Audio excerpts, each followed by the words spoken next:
का स्वागत है। नमस्कार, आप तमाम दर्शकों का स्वागत है। रांची से इस वक्त की सबसे बड़ी और अहम खबर सामने आ रही है। रांची राजधानी में एक संदिग्ध आतंकवादी को दिल्ली पुलिस और झारखंड एटीएस की टीम ने गिरफ्तार किया है। अब से थोड़ी ही देर पहले हालांकि पुलिस उस लॉज में जो पथलकुदवा मस्जिद के पास है, जेके मेंशन जो जगह है, और लॉज का नाम है तबारक लॉज। इस लॉज में झारखंड पुलिस और दिल्ली पुलिस की टीम सुबह 5:15 बजे पहुंची थी और वहां से एक संदिग्ध आतंकवादी की गिरफ्तारी हुई है। इस आतंकवादी के पास हालांकि एक पिस्टल मिला है, इसके अलावा बहुत सारे डिजिटल डिवाइस मिले हैं। इस डिजिटल डिवाइस में ये दरअसल केमिकल हथियार बनाने में लोग कह रहे हैं कि ये एक्सपर्ट था। इसके अलावा वॉइस ऑफ कोहरान और voice of Sindh, voice of Khorasan और वॉइस ऑफ सिंध, ये 2 किताबें हैं जिसको संदिग्ध माना जाता है, जिस तरीके से दिल्ली पुलिस का दावा है कि ये आईएसआई मॉड्यूल से जुड़ा हुआ आतंकवादी है। दरअसल ये जो आतंकवादी अभी गिरफ्तार किया गया है, इसका नाम है असहर दानिश और इसके पिता का नाम है मजहरुल हसन। दरअसल ये जो रहने वाला है मूल रूप से ये पेटरवार का है। पेटरवार में बुंदा एक जगह है, वहां से रहने वाला है। फिलहाल 4 नंबर कमरे जो तबराक लॉज है, वहां से 4 नंबर कमरे से इसकी गिरफ्तारी हुई है। इसको हिरासत में लिया गया है। फिलहाल पुलिस ने बहुत सारा डिजिटल डिवाइस और जो एक पिस्टल है उसको बरामद किया है। और पथलकुदवा मस्जिद के पास ही जेके मेंशन एक बिल्डिंग है जिसके अंदर तबारक लॉज चलता है, वहीं से इसकी गिरफ्तारी हुई है।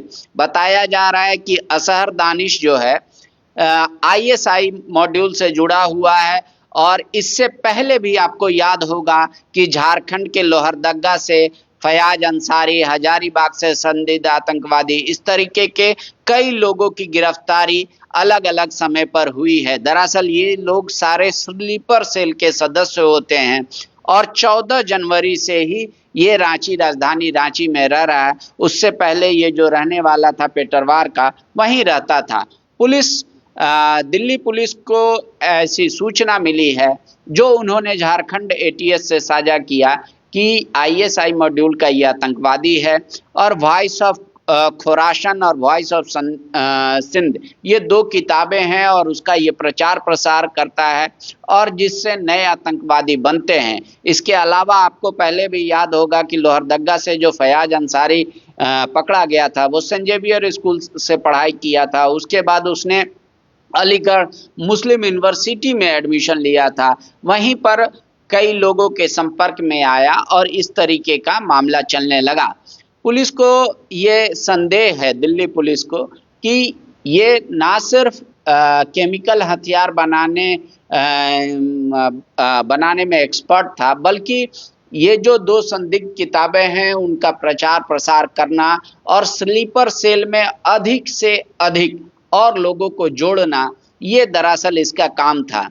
दिल्ली पुलिस आपको बता दें कि अलग अलग झारखंड के इलाकों से, जैसे मैंने आपको बताया लोहरदगा, हजारीबाग, इसके अलावा भी अब तक 4 लोगों को अरेस्ट कर चुकी है और इन 4 लोगों को बारे में बताया जा रहा है कि ये 4 के अलावा और कई लोग हैं। अब जब आज जो असहर दानिश गिरफ्तार हुआ है, इसकी गिरफ्तारी के बाद पूछताछ करेगी दिल्ली पुलिस। फिलहाल तो दिल्ली पुलिस इसको ट्रांजिट रिमांड पर लेगी और यहाँ से दिल्ली लेकर जाएगी।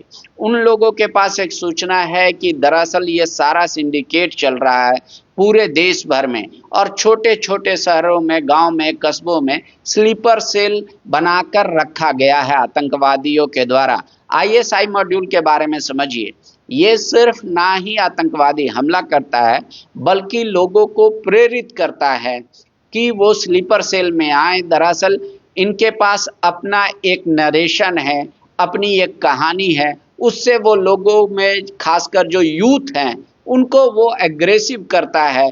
धर्म के नाम पर, कभी किसी और चीज़ के नाम पर, और उस वजह से उनको ना सिर्फ पेमेंट किया जाता है बल्कि उनको इस तरीके से मानसिक और शारीरिक रूप से तैयार किया जाता है कि जब भी आईएसआई को ये ज़रूरत लगे कि अमुक आदमी को इस घटना को अंजाम देने की जिम्मेदारी दी जाए तो वो वैसा कर पाए। इस तरीके से उनका पूरा माइंडसेट किया जाता है।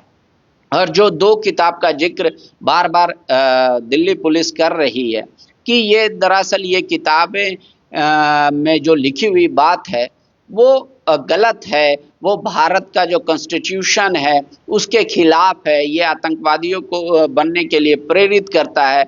इस वजह से इस किताबों का ये लोग चोरी छुपे इंटरनेट, सोशल मीडिया या ब्लैक नेट के थ्रू प्रचार प्रसार करते हैं।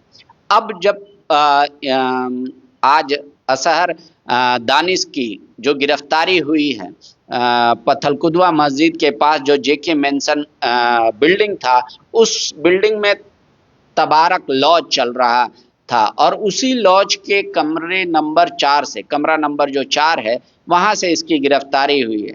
दिल्ली पुलिस कल रात में ही पहुंच चुकी थी लोअर बाजार पुलिस के पास। उसके बाद झारखंड एटीएस को संपर्क किया और सुबह 5:15 बजे उस पूरे लॉज को, और चूंकि वो बहुत इलाका डेंसली पॉपुलेटेड है, उसको घेरा।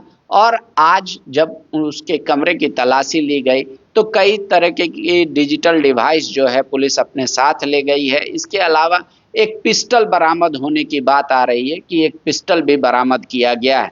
पूरी सच्चाई, पूरी कहानी तभी सामने आएगी जब पुलिस कोई बयान जारी करेगी, चाहे वो दिल्ली पुलिस हो या झारखंड एटीएस हो। शाम तक इंतजार कीजिए और जो भी कुछ अपडेट आएगा हम आप तक लेकर आएंगे। शुक्रिया।